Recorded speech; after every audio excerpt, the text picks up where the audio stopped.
Assalamualaikum warahmatullahi wabarakatuh. Selamat datang kembali di video pembelajaran PAI kelas 8 pada bab yang ke-8 tentang iman kepada Nabi dan Rasul Allah. Marilah kita renungkan apa jadinya apabila di dunia ini tidak ada panutan atau teladan. Panutan itu bisa membimbing umatnya untuk beribadah kepada Sang Pencipta dengan cara yang benar. Jika tidak ada bimbingan para rasul, tentu hukum rimba akan berlaku. Siapa yang kuat, itulah yang akan menang dan berkuasa. Banyak manusia yang meninggalkan menyembah kepada Allah, digantikan dengan menyembah kepada patung-patung. Saat itulah kehidupan manusia penuh dengan kesesatan, kebohongan, dan kejahilan, khususnya di bidang akidah, ibadah, syariah, muamalah, dan akhlak. Maha suci Allah yang tidak menghendaki manusia hidup dalam kesesatan, kebohongan, pertengkaran, dan pertikaian. Dia mengutus para nabi dan rasulnya untuk menyelamatkan kehidupan umat manusia dari bencana kehidupan yang sangat fatal tersebut. Mereka diberi tugas untuk membimbing umatnya agar kembali kepada Allah Subhanahu wa Ta'ala. Nah, siapakah mereka yang disebut nabi dan rasul? Berikut ini pengertian nabi dan rasul yang disampaikan oleh Syekh Muhammad bin Shalih Al-Utsaimin. Nabi adalah seorang yang diberi wahyu oleh Allah dengan syariat tertentu, namun tidak diperintahkan untuk menyampaikannya, akan tetapi mengamalkannya sendiri tanpa ada keharusan untuk menyampaikannya. Sehingga di sini Nabi berperan sebagai seorang yang teladani di tengah-tengah masyarakat tanpa mereka harus menyampaikan apa yang diwahyukan oleh Allah. Sementara Rasul adalah seorang laki-laki yang mendapat wahyu dari Allah dengan suatu syariat dan ia diperintahkan untuk menyampaikannya dengan mengamalkannya.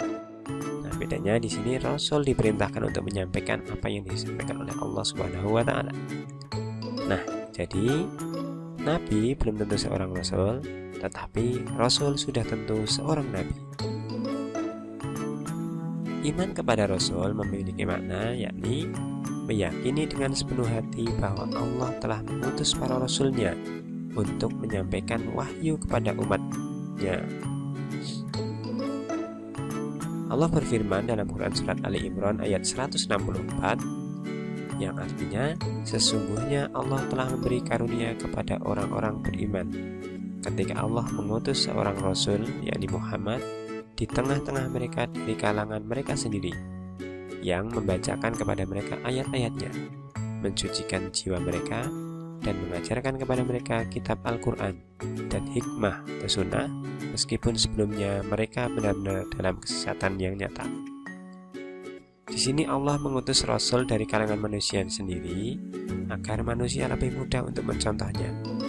Apa yang diperbuatnya sesuai dengan perintah Allah. Tugas para Rasul.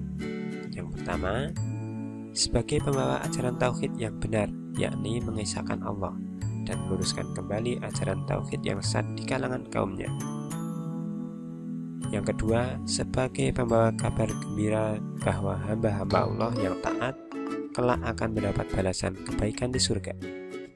Yang ketiga, sebagai pemberi peringatan bahwa manusia yang ingkar, berbuat kejahatan, maksiat, dan menganiaya akan mendapat balasan dari neraka. Yang keempat, membina kehidupan manusia agar menerapkan akhlak yang mulia. Jadi di sini tugas para rasul yang pertama membawa ajaran tauhid, yang kedua membawa berita gembira untuk orang-orang yang taat, yang ketiga memberi peringatan untuk orang-orang yang berbuat maksiat, dan yang keempat membina kehidupan manusia agar akhlaknya mulia. Nah, siapakah mereka? Berikut ini adalah 25 nabi dan rasul yang diterangkan dalam Al-Quran.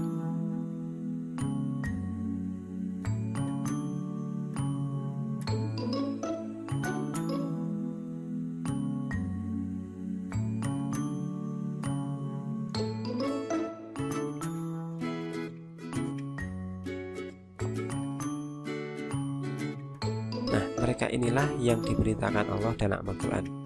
Jadi tidak semua nabi dan rasul diberitakan dalam Al-Quran. Apakah jumlah mereka hanya 25? Tentu tidak.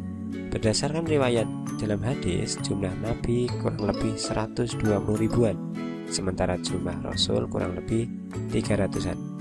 Namun Syekh Islam Ibnu Taimiyah rahimahumullah menegaskan bahwa tiada yang tahu pasti berapa jumlah nabi dan rasul. Hanya Allah lah yang tahu hitungan tepat berapa jumlah mereka.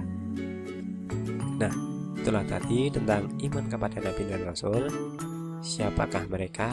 Apa tugas mereka? Kita sudah bahas bersama. Bila ada pertanyaan, silahkan kalian tulis di kolom komentar. Bila video ini bermanfaat, silahkan klik share. Dan untuk mendukung berkembangnya channel ini, silahkan klik like dan subscribe.